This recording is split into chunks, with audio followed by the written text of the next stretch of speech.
RTV 95.7. RTV.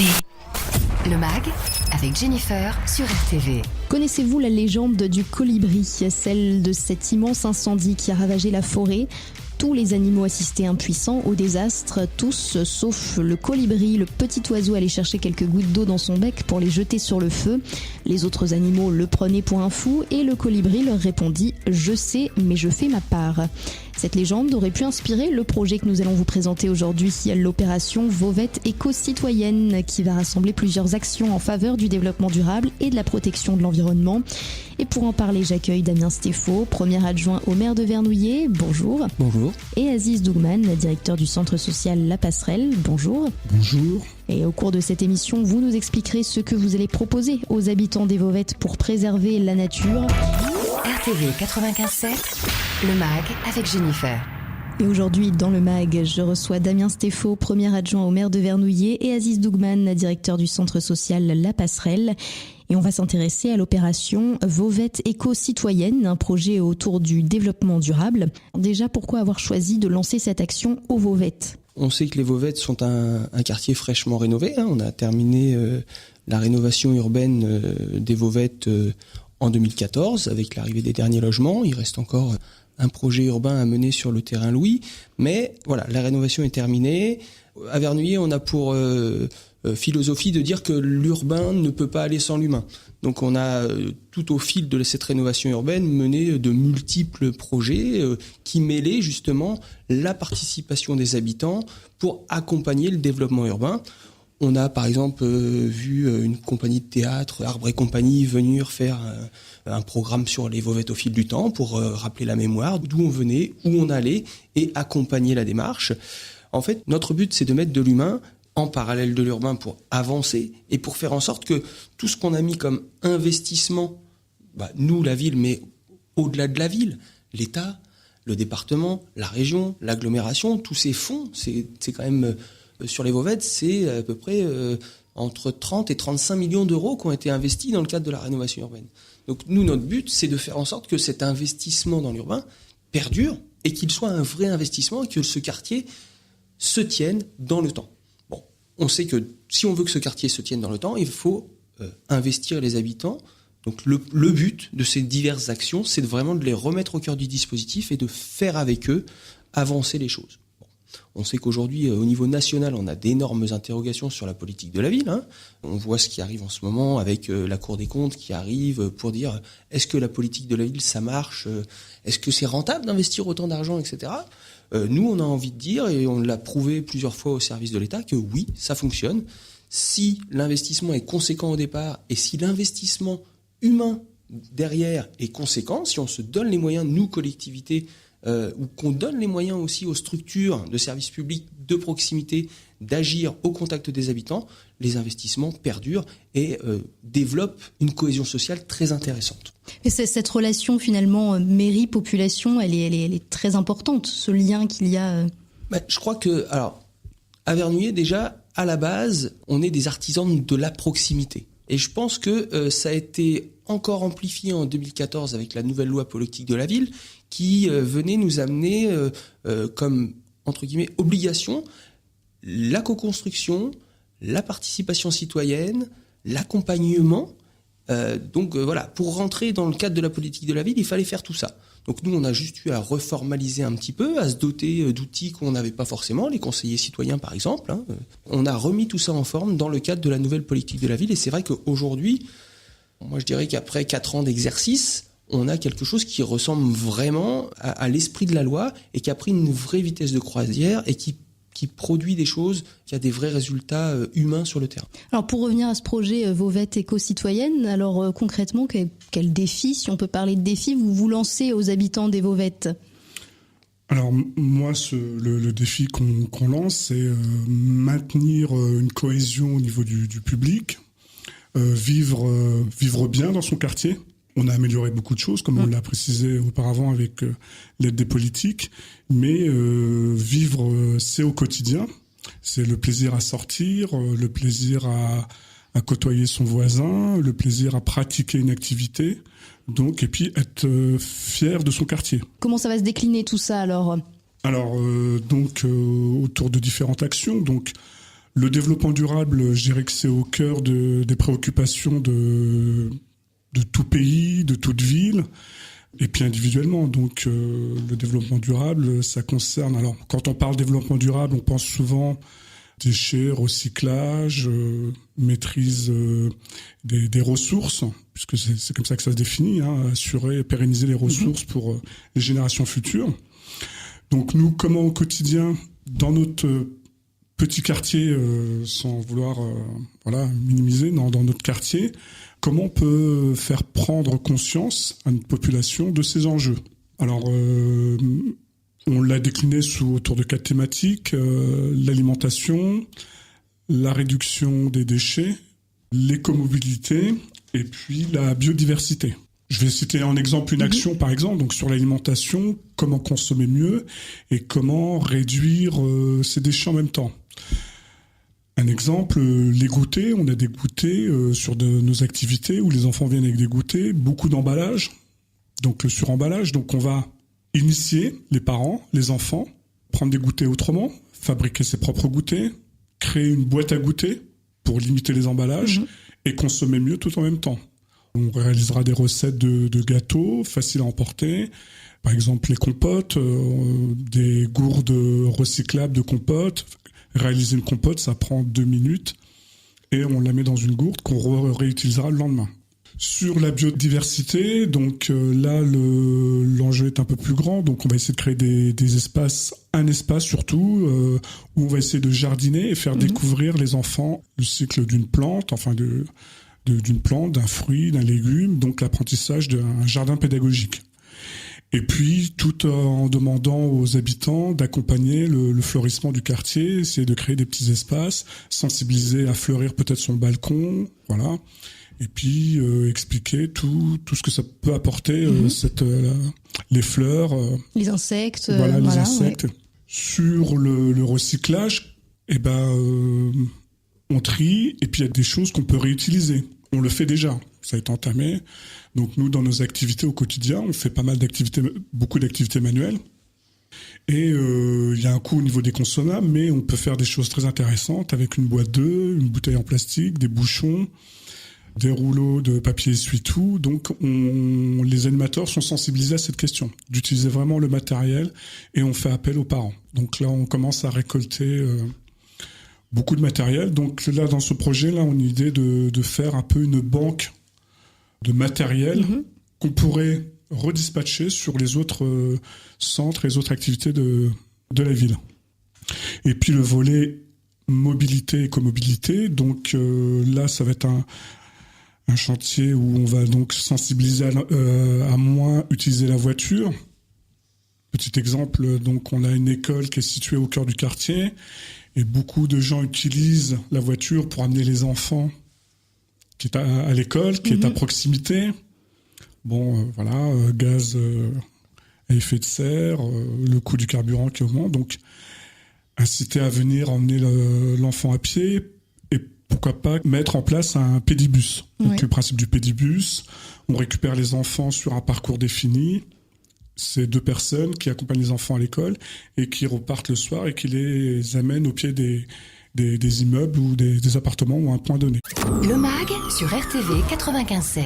Et bienvenue si vous nous retrouvez à l'instant. Cette semaine dans le MAG, on vous présente l'opération Vauvette éco-citoyenne et je suis en compagnie de Damien Stéphot, premier adjoint au maire de Vernouillet, et d'Aziz Dougman, directeur du centre social La Passerelle. Les Vauvettes éco-citoyennes, c'est le nom que vous avez choisi pour désigner un ensemble d'actions que vous allez entreprendre avec les habitants des Vauvettes, des actions pour mieux protéger l'environnement. Par exemple, inciter la population à trier ses déchets, à réduire le volume de ses déchets. On va inviter les habitants à marcher, à prendre le vélo pour se déplacer. On va aussi demander à ceux qu'ils souhaitent et à ceux surtout qu'ils peuvent de fleurir le quartier. Alors ce qu'on retient finalement, c'est que chaque habitant, même par des petits gestes très simples, peut agir pour préserver la planète. Tout à fait. Alors il faut aussi qu'ils se rendent compte de la conséquence de leur consommation. Donc dans ce projet, on va lancer quelques défis. Moi j'ai appelé ça challenge, c'est-à-dire qu'on va demander pendant une semaine aux gens de nous ramener toutes leurs canettes. Et puis on va exposer ça sur un endroit pour s'en rendre compte que voilà ce que ça représente, du volume que ça le représente, volume que ça représente, et puis que ce volume-là, on peut le retraiter, voilà. Donc on va travailler en partenariat avec les services déchets de l'agglomération sur cette action. D'autres choses aussi, qu'est-ce qu'on a prévu pour se rendre compte autour du vélo, on va voir pour ne plus utiliser de voitures pendant une journée ou deux au niveau du quartier. Bon, c'est encore des choses qui restent à définir. Non, mais c'est ça qui est intéressant, c'est-à-dire qu'avant de dire on va trier, on va faire ci, on va faire ça, c'est déjà de comprendre peut-être pourquoi on va le faire. Oui, voilà, tout à fait. On va estimer là, j'ai demandé au service de l'agglo qu'on regarde ce qu'on produit comme déchets au niveau des vauvettes, puisqu'on a des colonnes enterrées, donc à un état initial, et puis à la suite du projet, voir la différence de tonnage après notre action. Donc on vise vraiment à réduire les déchets. Ouais. Exemple, l'utilisation de compost pour ce jardin qui va être en lien. Donc réorienter pareil les déchets alimentaires sur du compost pour réduire les déchets puis réutiliser. Moi où je suis heureux et où je félicite aussi un petit peu la qualité des services, c'est qu'aujourd'hui on voit que on a un outil de diagnostic. On fait des diagnostics en marchant sur la ville, on a un centre social de proximité qui est là et qui doit ouvrir ses yeux pour voir un peu comment vit ce quartier. On identifie des problèmes. Bon, oui, ça va pas tout le temps bien, mais y a aussi plein de choses qui vont bien à côté. On propose un projet, donc les Vauvettes éco-citoyennes. On essaye de donner du sens à la démarche pour que les habitants s'imprègnent, pour que les habitants comprennent. Et puis, on a avec différents moyens, différents partenaires, des outils d'évaluation de notre projet. Donc aujourd'hui, moi, je suis heureux de la démarche parce que pour moi, elle a du sens. Et en plus, on sera capable de dire si cette démarche a porté fruit ou pas. Donc voilà, c'est mûrement réfléchi, c'est abouti. Donc on espère que on verra les choses et les comportements évoluer. Alors ça a déjà commencé, il y a déjà des choses qui ont été mises en place. Oui, il y a des choses qui ont commencé. Donc, alors en exemple, il y a eu une opération de nettoyage qui a été réalisée par le centre de loisirs jeunes durant les vacances de février. Donc ils sont partis avec leur sac poubelle sillonner le quartier puis faire un ramassage. Donc on reprévoit une autre opération un peu plus familiale à la rentrée septembre-octobre. On a organisé un répar café l'an dernier, on va en remettre un en place. Alors peut-être nous expliquer le principe du répar café. Le principe du répar café, donc on a des objets qui ne fonctionnent plus, soit on jette à la poubelle, et peut-être que c'est réparable, c'est certainement réparable. Alors c'est vrai qu'on entend souvent, on parle d'obsolescence programmée, voilà. Ça vise à lutter contre ça. Et puis c'est de l'échange de savoir, j'imagine qu'on échange ses connaissances. C'est de savoir, de service. Donc voilà. Alors on a un partenaire là-dessus qui est le CEL Drouet, donc qui travaille avec nous puisqu'ils ont été quand même à l'initiative de ce genre d'action et donc on l'accueille à la passerelle. Ce sont des opérations qui ont du succès, du coup. Oui, c'est ça. Vous sentez que les gens sont en demande finalement. C'est des opérations qui ont du succès. Parce que moi, pour être allé au répar café, à la fin de la journée, le tableau des objets réparés était bien plein. Parce que c'était en plus, c'était drôle. Il y avait un tableau à l'entrée où chacun mettait ce qu'il avait amené et s'il avait été réparé. Bon, il y a tout le travail de promotion qui reste à faire. Parce que là, oui, aujourd'hui, on a des habitants convaincus de ces choses-là. Que moi, j'ai eu un enfant, je l'ai habillé de 0 à 3 ans, mais après, j'ai plus d'enfant. Mais peut-être que mon voisin, il voudrait bien récupérer. Enfin, tout cet échange et cette solidarité peut se mettre en place. Donc ça, c'est à nous de cultiver ça. On a encore plein de gens à convaincre, mais aujourd'hui, je dirais qu'on s'assoit quand même sur une base d'habitants assez intéressante pour convaincre. Nous, seuls, on peut rien faire. C'est-à-dire qu'on va se servir aussi des expériences positives que les habitants, au sens large du terme, vous avez vu, on va agir sur différents publics. On fait un nettoyage avec des enfants, mais on fait un répar café avec des adultes. À un autre moment, on va mener des actions avec des ados. Donc il faut agir sur tous les publics. Il faut sensibiliser à tous les étages, entre guillemets, pour faire en sorte que la chaîne devienne cohérente et que rendre plus raisonnables les adultes. Donc ça, ce serait un objectif. Préparer les futurs adultes à être raisonnables de façon complètement naturelle. Voilà, c'est deux enjeux majeurs. Bon, il faut toucher tous les publics, travailler sur différents temps de l'année aussi. Ça veut dire qu'on fait pas forcément les mêmes choses en fonction des saisons. On a aussi à adapter un comportement en fonction du moment de l'année où on est. Donc bon, tout ça, c'est pas forcément des choses dans notre société de consommation entre guillemets qui nous berce gentiment à longueur de temps. C'est pas des choses qui nous paraissent très naturelles aujourd'hui. Nous à Vernouillet, on pense que ce serait peut-être pas mal de faire en sorte que ces choses-là reviennent sur le devant des choses, redeviennent peut-être même voire des priorités de vie, et faire en sorte qu'on puisse mieux vivre, peut-être avec en s'apercevant qu'on n'a pas besoin d'autant de choses que ça pour bien vivre. Voilà. Responsabiliser les gens, responsabiliser, apprendre à rationaliser. Alors c'est des grands mots, hein, mais des fois, vous l'avez dit tout à l'heure, avec des choses toutes simples, on se sent bien et heureux. Bon, moi j'ai envie qu'on se sente bien et heureux. Si en plus on peut le faire avec des choses toutes simples, c'est vrai que c'est génial parce que c'est accessible à tous. En tout cas, vous avez donc un noyau de fidèles sur qui vous comptez pour tenter de transmettre aussi tout ça. Voilà, un noyau de fidèles, oui, des gens convaincus aussi par la démarche, par philosophie, et puis un groupe de conseillers citoyens qui doit être le relais de cette démarche municipale, et puis qui doit aussi qui a participé aussi à construire les choses, donc qui doit être investi de cette façon d'engager pour modifier les comportements citoyens. Les conseillers citoyens sont là aussi pour parler à des citoyens d'égal à égal. Donc on sait que quand un citoyen parle à un citoyen, peut-être que ça passe mieux que quand c'est un technicien qui parle à un citoyen ou un élu qui parle à un citoyen. Bon, parlons-nous entre nous. On obtient aussi des choses comme ça. Il faut savoir écouter, il faut savoir comprendre, il faut savoir se mettre à la place d'eux.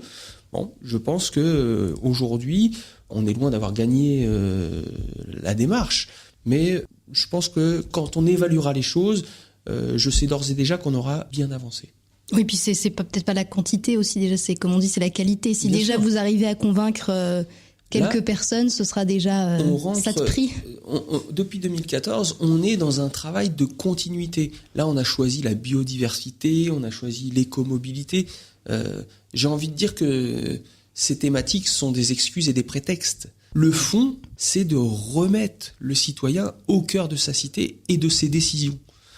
On le fait. Moi, je vois en 4 ans les projets et les progrès énormes qu'on a fait.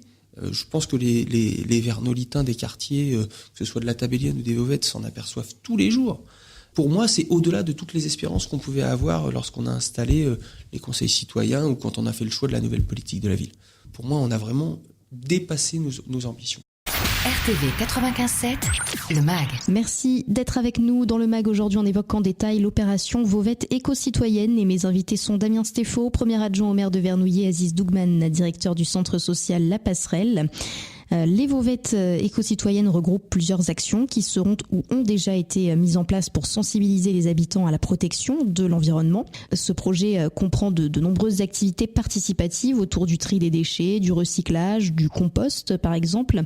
Les Vauvettes ont été réhabilitées il y a quelques années. Ce sera bientôt au tour de la Tabellienne de connaître quelques transformations.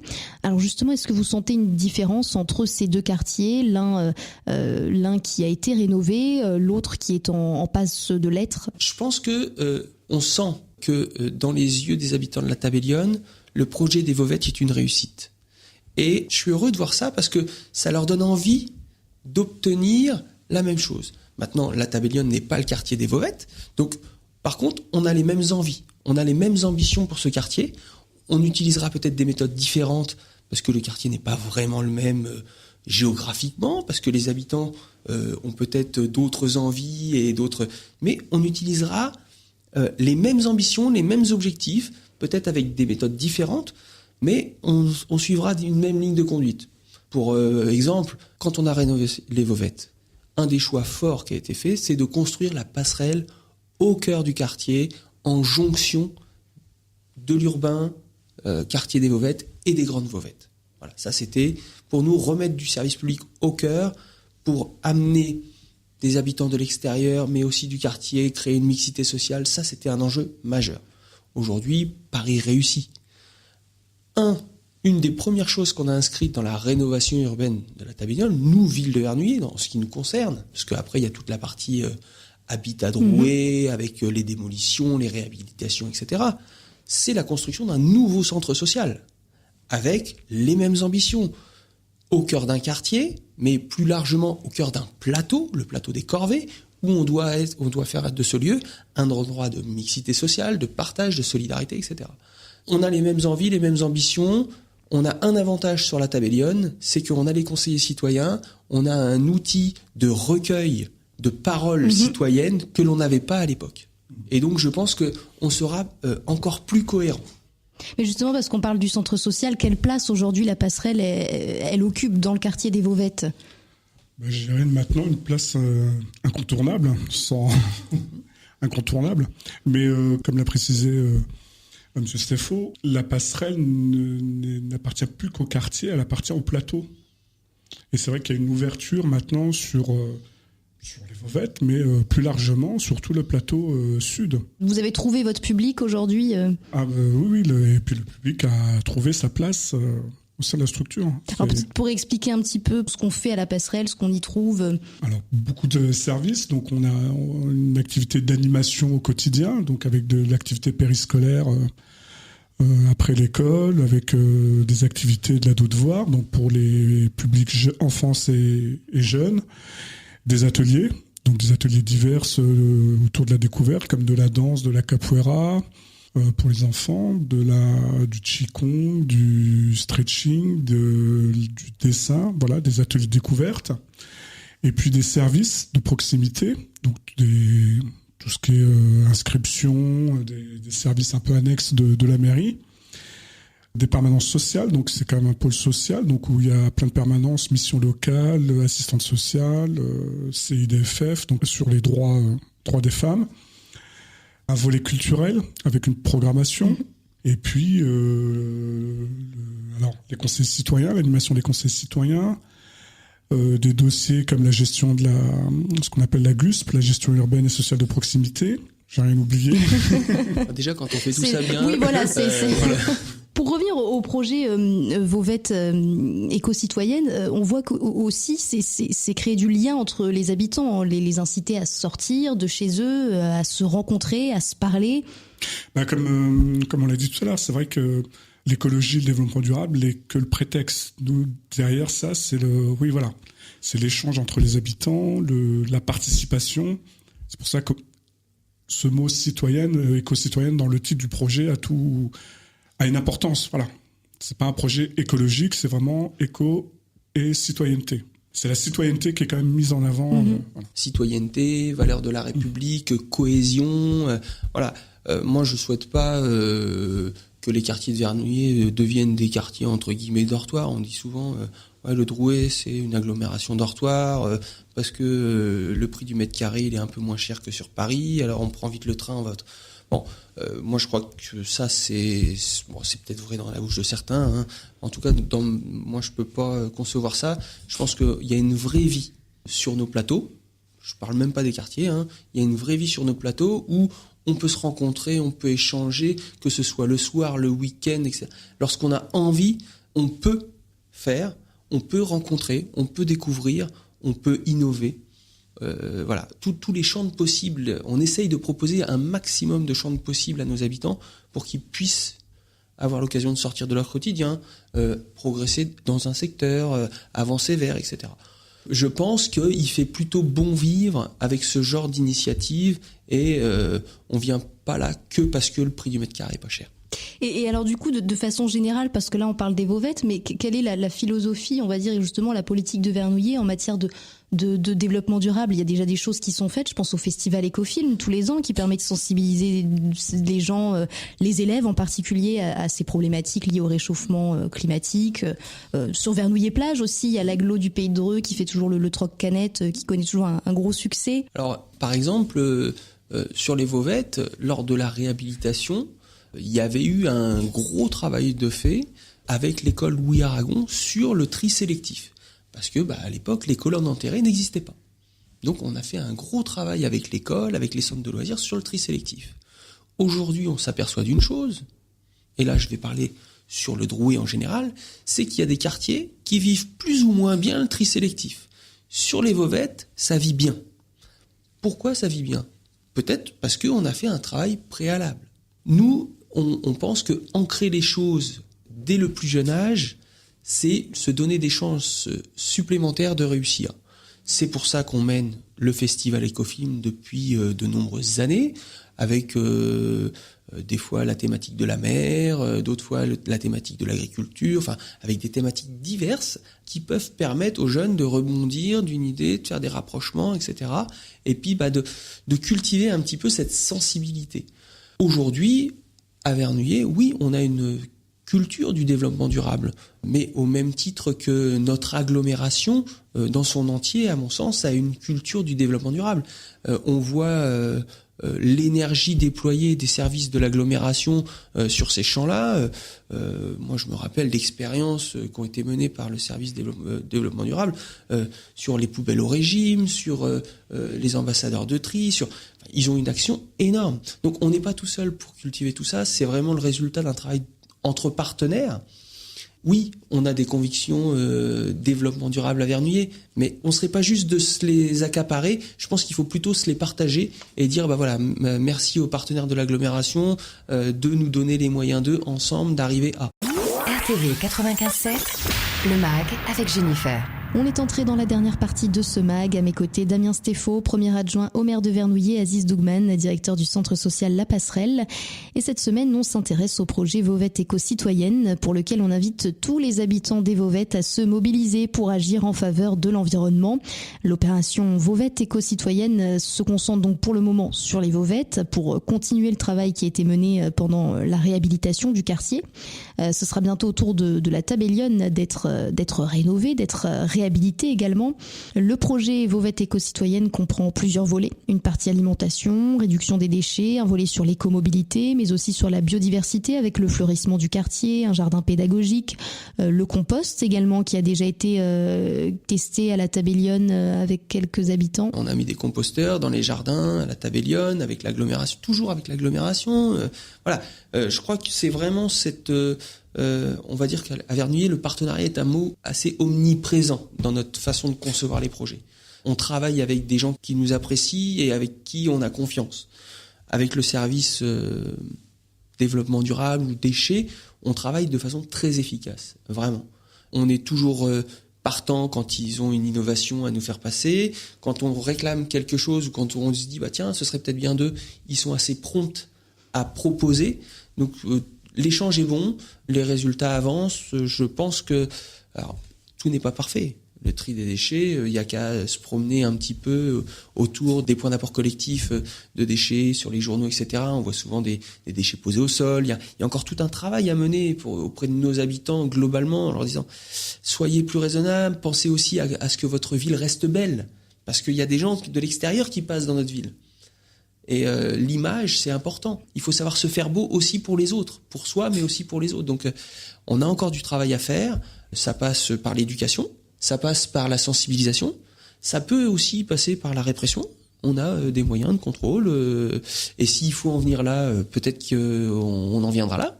Parce que je pense que bien vivre dans une ville, c'est aussi bien vivre dans une ville propre. Donc la ville propre, c'est l'affaire de tous. On est tous responsables du petit déchet qu'on va mettre à côté de la poubelle. Il y a deux solutions, soit on le laisse, soit on le ramasse, soit on fait attention, soit on fait pas attention, voilà. On est tous responsables de la propreté de notre ville. Mais alors pour revenir justement à ça et à la réhabilitation des quartiers, est-ce que quand on a un quartier qui est tout neuf, qui est tout beau, qui a été tout refait, est-ce que ça incite du coup dire tiens, je vais le garder propre? Est-ce qu'on voit ça entre les Vauvettes et la Tabellione, puisque vous parliez justement des déchets sur le sol, est-ce qu'on en voit moins aux Vauvettes qu'à la Tabellione? Pas forcément. Pas forcément, parce que je vous disais, les Vauvettes, il y a eu un gros travail de fait, oui. Mais sur la même période, on a fait aussi ce travail-là sur la Tabellione, parce que les colonnes enterrées ont aussi fait leur entrée à la Tabellione. Donc on a les mêmes outils, on a fait les mêmes sensibilisations. À mon sens, je trouve qu'il y a un niveau d'entretien sur nos quartiers à Vernouillet, alors là c'est vraiment très global comme réflexion, qui est assez élevé. Le travail réalisé par la régie de quartier adéquate est à saluer quand même en termes d'entretien du quartier.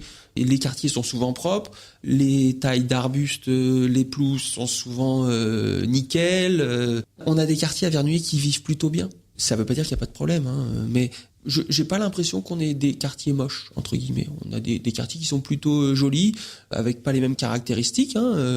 Les Vauvettes, un petit quartier assez convivial, et puis la Tabellione, peut-être un quartier un peu plus vaste, mais un peu plus vert. Moi, je vais souvent courir sur le plateau des Corvées. Je traverse la Tabellione, je trouve ça sympa de passer quasiment en forêt. Voilà, ils ont des atouts différents l'un l'autre. Est-ce que vous confirmez, Aziz Doukman? Alors, on vit bien J'aurais une préférence pour les Vauvettes, mais je serais pas objectif. Non, mais est-ce que vous confirmez qu'on vit bien dans oui. les quartiers on a pu vers le encore Littan refaire le constat dernièrement, puisqu'on a eu une visite de la préfète et de la Cour des comptes, justement, sur un diagnostic qui est fait actuellement. Et le constat était unanime sur la qualité, que ce soit du cadre et puis de la propreté au niveau des quartiers. Alors pour revenir au projet, est-ce qu'il y avait d'autres actions dont vous souhaiteriez parler, qui vont se mettre en place, peut-être des projets Moi, j'invite les gens à venir nous voir, donc je ne vais pas rentrer dans le détail parce qu'il y a beaucoup de petites choses, c'est beaucoup d'actions qui vont se cumuler. Donc, je vous ai parlé de la mise en place d'une boîte à goûter, des ateliers pour faire des goûters maison, des expositions sur l'alimentation au cours des saisons. Donc, comment consommer, acheter des légumes de saison. Alors là, pareil, on a une action pour soi, pour manger bien, mieux. Et puis on fait un geste aussi pour la planète parce qu'on va prendre des légumes de saison et on va pas prendre des légumes qui sont importés de l'autre bout du monde. Sur le côté biodiversité, donc j'ai parlé du jardin, des activités donc liées au jardinage sur les différentes activités de notre centre. J'ai évoqué la participation au fleurissement, donc ça aussi, par rapport aux habitants, donc les inciter à fleurir leurs balcons et puis les espaces, participer. Nettoyage du quartier, donc une autre opération pour la rentrée. Des visites du service de tri de ce qu'on appelle Natriel de l'agglo. Donc on va programmer des visites. Il y en a eu déjà avec le centre ado qui a été fait au mois de février. Donc on va continuer. Pour ceux qui peuvent s'y rendre, donc il y a une maison qui explique comment on peut recycler. Très intéressant. Une prochaine bourse aux vêtements, une date à définir. L'installation des bacs à compost. Donc la création d'un stock de matériaux pour les activités. Alors une action ça va être nous qui allons mettre ça en place, c'est-à-dire que dans l'organisation on organise souvent ce qu'on appelle des pots, ou quand on reçoit du public, on offre le café. Donc c'est d'arrêter l'utilisation des gobelets. Donc nous, au sein de la passerelle, on va s'engager à ne plus utiliser de gobelets. Et à terme, de plus utiliser de couverts jetables. C'est une façon de montrer l'exemple aussi, de dire, vous voyez, la MLC, et puis voilà. Nous aussi.